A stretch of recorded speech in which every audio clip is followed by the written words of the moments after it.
Hey guys, welcome back to the channel. In today's video, we have a very special guest. My girlfriend will be rating fragrances from my collection, and we're going to be doing it in basically order of, I guess, most accessible or most likable to fragrances that are really in your face. So, here she is. How are you? I'm good. How are you? We've never done a video like this, so she's not going to be on camera, just, for internet purposes. But we have 10 fragrances lined up today. Basically, the way I have this set up is it's going to be super, really hyped popular stuff first. So things like Louis Vuitton and, Guerlain. Then we have classic masculine fragrances. And then we have fragrances in order of basically least in your face to most in your face. So this is stuff like Interlude 53. All the fragrances I mentioned in this video will be in the description.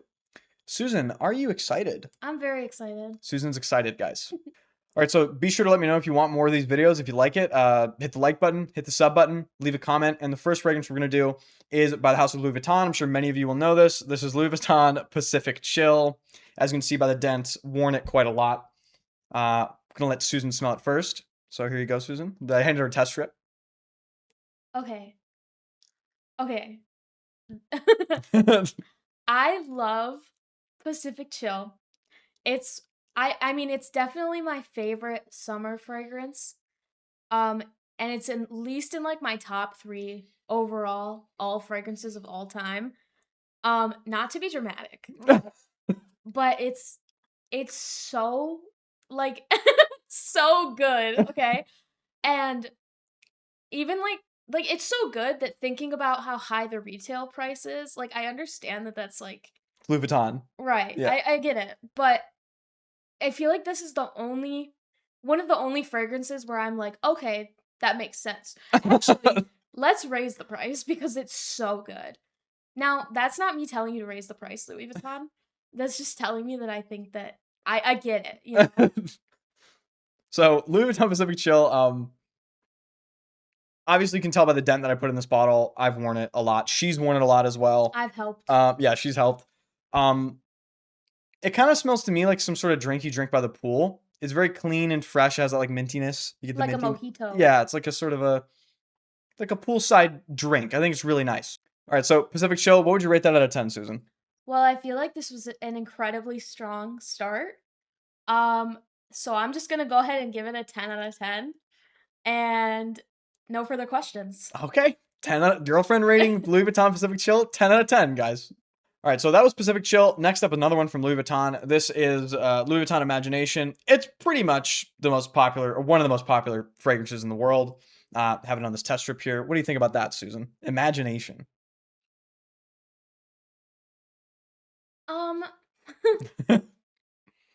It's fine. Okay. Okay. Just fine? It's good. It's a bit boring. It's unoriginal. Okay. I do think I like that it's clean and I don't know. It's just kind of make you think of laundry a little bit. It's just kind of boring for me. Okay. You pick up anything specific in it? Anything like tea? Real? Okay, you pick up the tea? Okay. I don't know. I don't want to say I don't like it. But I do agree that it's overhyped. It's fine. It's pretty good, but okay, compared to Pacific Chill, I would pay all that money for. I would not pay that for this. Okay. I would feel like I would be disappointed. Okay. Yeah, Louis Vuitton Imagination is a sort of very, very clean tea-like fragrance with citruses, and I think there's a little bit of incense in here. It comes off as sort of a take on the blue genre, blue DNA, but in my opinion, this is kind of one of the best utility fragrances ever made. But it can come off as boring. So, Susan, what would you rate this out of 10? I'm gonna give it a 6.5.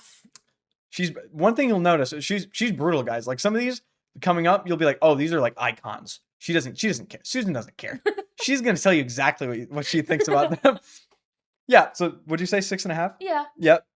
If I had to rate this, I would say I really like it. I'm gonna give it an 8, but I totally get what she means. All right, third fragrance up. This one is kind of one of the more popular ones, I would say, from the Guerlain L'Art Le Métier line. This is Guerlain Tobacco Honey. All right, let's see what Susan thinks of tobacco honey. I mean, it's great. It's great. Ever since the first time we smelled it together, I was like, why does he not have this? I vividly remember the first time we smelled this. It was in a store, and she audibly gasped at the test strip. So I kind of knew her reaction to this already, but she hasn't smelled it since wintertime. So I will say the first time I smelled it, I was like blown away. But I was also like newer to like we haven't smelled as yeah, much. yeah. Well, I mean like we hadn't really gone to places and smelled stuff like we have now. So I definitely think that like it's not as like mind blowing as it was when I first smelled it, Okay. but I still see how it's like amazing. Yeah. It's great. It's comforting and warm and I love it. But it's also I do want to add it really smells good on Max, but I wore it one time and he was like, "Ew, that smells terrible on you." So on her skin, it turns sort of sour. It was It really gross. it's the tobacco, I think, on your I skin. didn't like it on me either, and then I was stuck with it because the longevity is so great that I was just stuck smelling kind of stinky. Yeah, I will say this is one of the first times where I've experienced smelling a fragrance or perceiving a fragrance differently on somebody else based on like skin chemistry. I don't really experience that very often. Like we've sprayed other things on you and they smell the same. Yeah, no, that So was honestly really just disappointing and crazy because it was right after you got it, so I was really excited to try it, and then I found out I cannot wear it without stinking. tobacco honey, it's pretty much exactly what it sounds like. It has a very realistic, in your face honey note. It's not that animalic type of honey that you'll find in more artisanal fragrances. It is definitely that true to gourmand honey, but it's in that Guerlain style where it kind of isn't overdone. The tobacco in here is sort of that smoky, slightly ashy tobacco. It's very friendly overall, I would say. The longevity is fantastic, as she already mentioned. This is one of my favorite winter fragrances to wear, just as like something easy to throw on. It's very expensive, unfortunately, but I do feel like the price, it's okay. I would of course like for it to be lower, but with the longevity and just the quality at Guerlain, tobacco honey is great. What would you rate this? I would say probably an 8. Okay, I would agree with that score. And I also need you to show the bottle that I helped Okay. pick out the So cap. when we went to go buy this, she customized the bottle herself. So we got this gold and silver cap here with the gold wire. Yeah, I want to say he wanted to pick out what was it, like a marble one? Yeah, like a marble one. But I saw that one and I was like, "You're kidding." She shot it down, guys. No, really. Okay, that was tobacco honey. The next three fragrances she'll be smelling are all in the classic, more mature-leaning scent profile category. The first one is Penhaligons Sartorial. This is a very well-known one from Penhaligons. What do you think of this, Susan? What do you think? I think that I used to really, really hate this, and now I You feel like appreciate it more? well, appreciate, tolerate.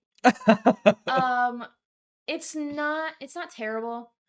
It's not great, but I don't know. I think I don't know that it's my kind of lavender. I typically really like Herbal, yeah. deep, like really in your Yeah. face lavender. Can I Yes. have the test strip just for a second? But I don't know. I really hated it when you first got it. Yeah, she specifically asked me not to wear this one.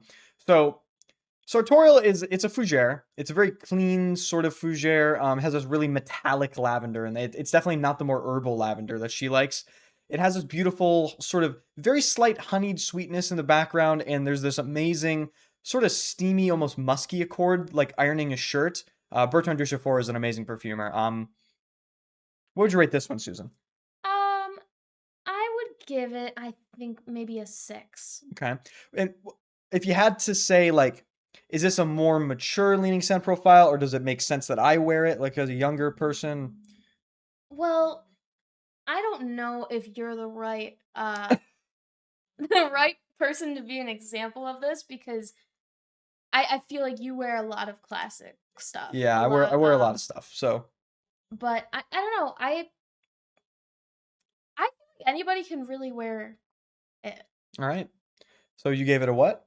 6. A 6? I'm gonna give it a 9. I really like it. I think if you like it fougères, you should definitely try it.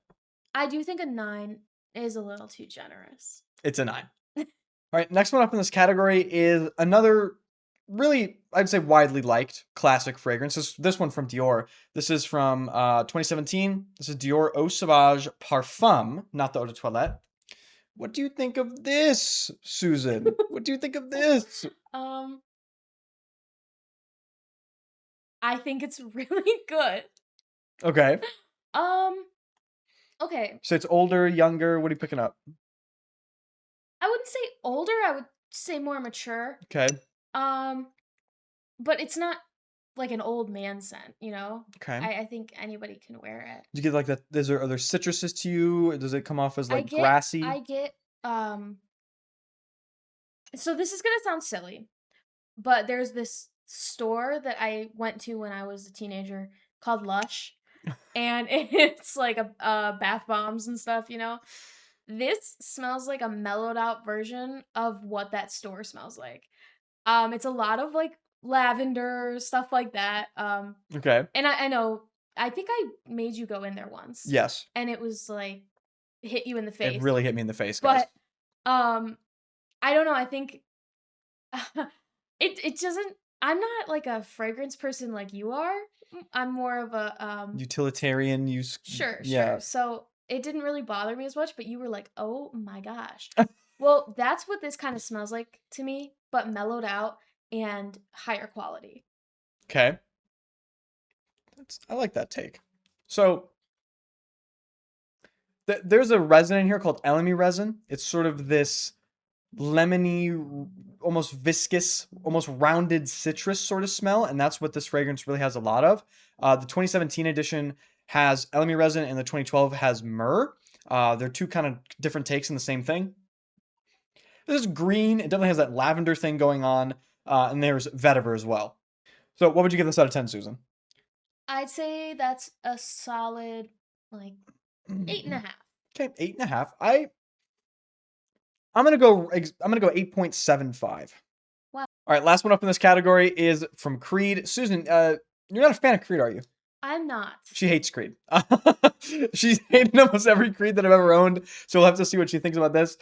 This is Creed Viking from 2017, and this is a vintage bottle as well, so she's smelling vintage Creed. Yeah. Yeah. Okay, so let's see what you think about Creed Viking.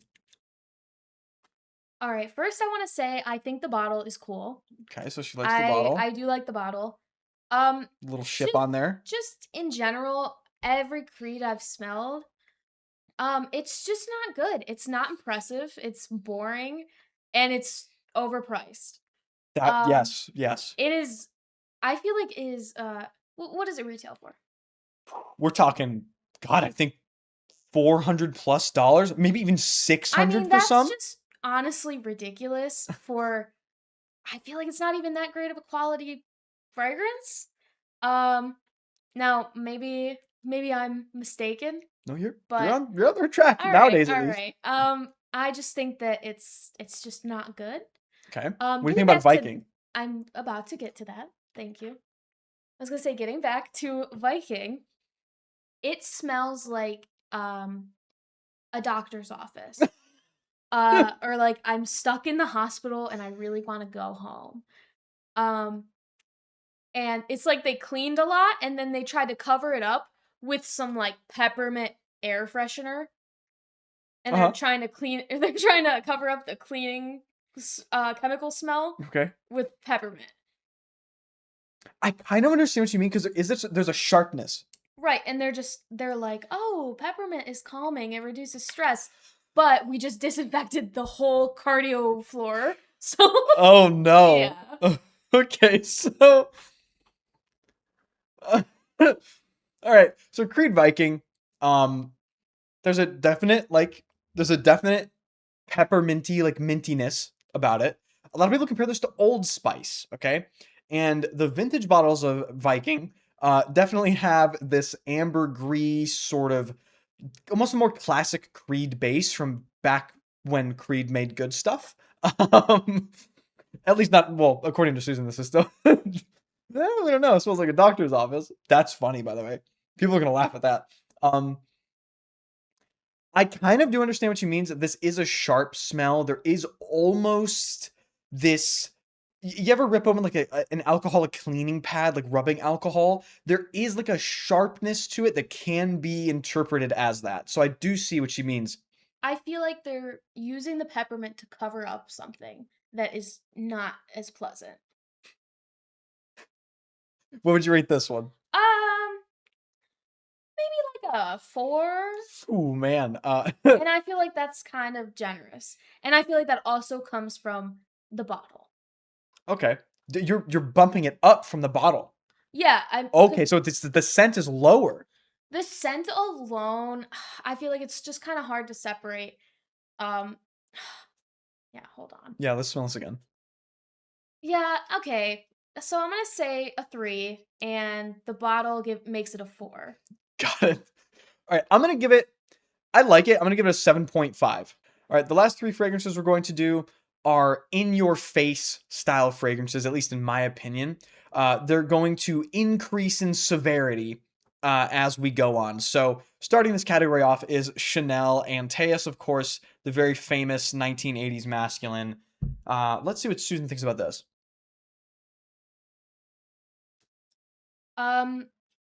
It's not good. It's gross. It's dirty. Oh my gosh.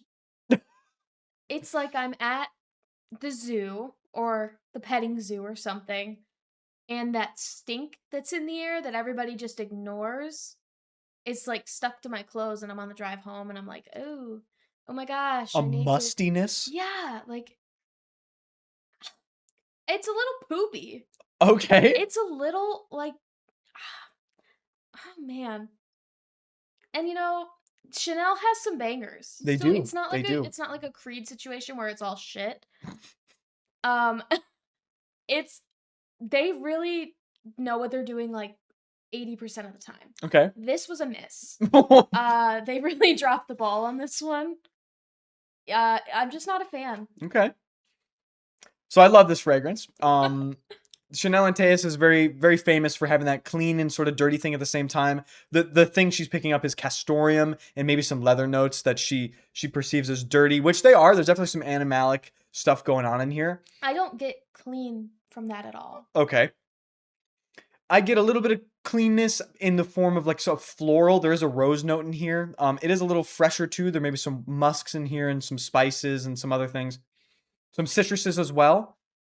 Just giving it lift. Not necessarily they don't smell like lemons or anything, but what would you rate this out of 10? Oh man. Be Go this one honest. again? Yeah, be honest. Oh god. I don't even think it deserves a rating. It's so bad. I'm gonna say This feel is like brutal. I feel like a 1 is too mean, so I'm gonna give it a 2. Wow. But it's just no, I'm gonna go to a 1. I need to be mean because it's not good. Wow. I hate it. Wow. Here you go. Wow. Wow. She keeps destroying the test strips, by the way. This is so funny. Like she does to the Sorry. test strips. Okay.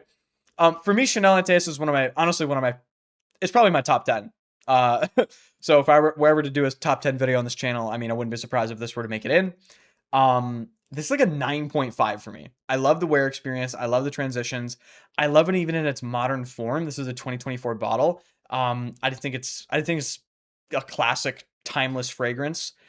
It's a perfect balance of cleanliness and dirtiness. I think it's supremely elegant when worn in certain situations.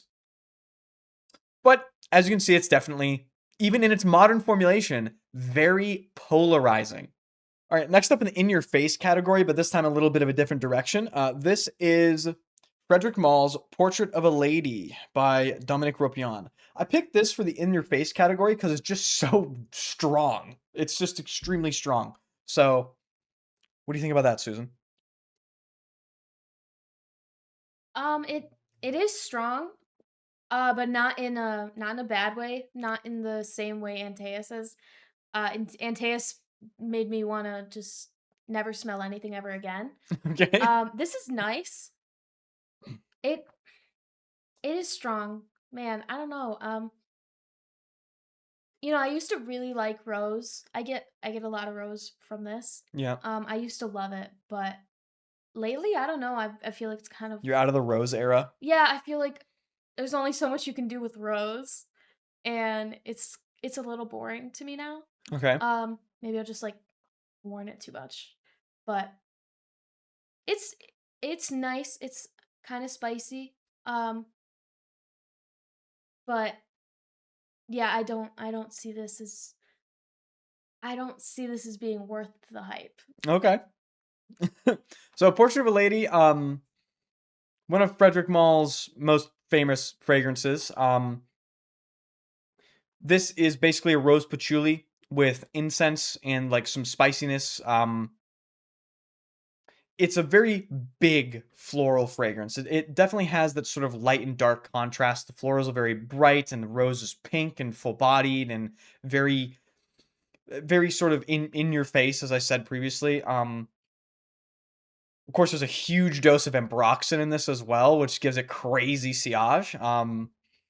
Or sillage, Silage. or sillage, which she says. I love wearing this. This is definitely one of those ones where I feel like this is a special occasion sort of scent, just for me personally. What would you rate this, Susan? Oh man, let me smell it again. Okay. I keep forgetting we're rating these. um, it's a it's a 7 because Okay. I don't know. I like it more than Imagination. Yeah. So Imagination, I think I gave a 6.5. For me, I really like Portrait of a Lady. The modern formulations, apparently people, don't like as much and blah blah blah. The vintage is great. I saw a vintage bottle recently go for $2,700. Whoa. So yeah, people pay big money for this stuff. I'm gonna give it an 8.5. All right, last fragrance of the video, last fragrance of the in your face category. If you enjoyed the video and you want Susan to come back and rate more things, like maybe an entire brand, all my Frederic Malles, all my Amouages, all my Chanels, let me know in the comments section. But if you don't want me to come back, don't let him know. It will hurt my feelings. Okay, the last fragrance is Amouage Interlude 53. This is one of the strongest fragrances in my collection. It's essentially eternal. Let's see what Susan thinks about this. I really like this one. Okay. Um, Okay, it's definitely like surprising. pow in your face, and I'm like, wow. But it's not unpleasant at all. Like there's nothing in there that I'm like, ew. Whereas like with Portrait of a Lady, I feel like there's something there that just lowers it for me, you know? But this is like it feels like Christmas time to me, and I Okay. don't really know how to explain that, but um I smell it and I'm like, man, it's almost time for Santa to come. I don't know, like having the fireplace going and you're Smoky, yeah, and smoky. it's and the tree is up and Yeah. I don't know. Something about it is just holiday-esque and I really like it. Hmm. That's a really cool association Susan brought up. I've never heard someone say it reminds them of Christmas, but I can definitely see the association. So then, ooh, this stuff is strong. Like, if you spread this on clothes, it will be there for probably like 3 washes. That's how strong it is. This is an extremely polarizing scent. But I mean, as you can see from all the different reactions in this video, fragrances are incredibly subjective. I thought she would hate this, but she hates Antaeus way more. So, Interlude 53 is a very heavy, rich, deep, smoky, uh, incensey, oudy sort of fragrance. It's thick, it's resinous, it's ambery, and I can't emphasize how heavy this wears. The sillage and the performance are both just out of this world. There's this distinct, like almost green oregano note. it's a little dialed back and more rounded in the 53 version as compared to the original. The original is more harsh. This is a little less harsh, but the oregano is still absolutely detectable. It's such a textured fragrance. I mean, maybe do you get any texture when you smell this? Can I smell it? Yeah, it's like a sort of a smoky, almost like an ashy texture. Yeah, I get that. Yeah. What would you rate it? I'm gonna say an 8.5. I really enjoy Interlude 53. I wore it a lot last winter. I actually put a pretty significant dent in this bottle, but I'm gonna give it a 9. I really enjoyed when I wore it. It's Daniel from the channel Seldom often says this really grounds him and it puts him like almost in a state of zen, and I could totally understand that. It is one of those fragrances where you can just tell it's a very special composition. So that was that was Girlfriend Rates Popular Fragrances in all different sections. Did you enjoy this video, Susan? I did. All right. What was your favorite out of all these? I think it's clear. Yeah, Pacific Shell. I mean, come on, guys. If you enjoyed the video, be sure to let me know in the comments section, hit the like button, subscribe to the channel, and let me know what you want Susan to rate next. Thank you so much for watching. Bye, guys. Bye. Sorry. Start it over. Start it over. Hello. Sorry, go ahead. You okay? Action. The next three, motherfuckers.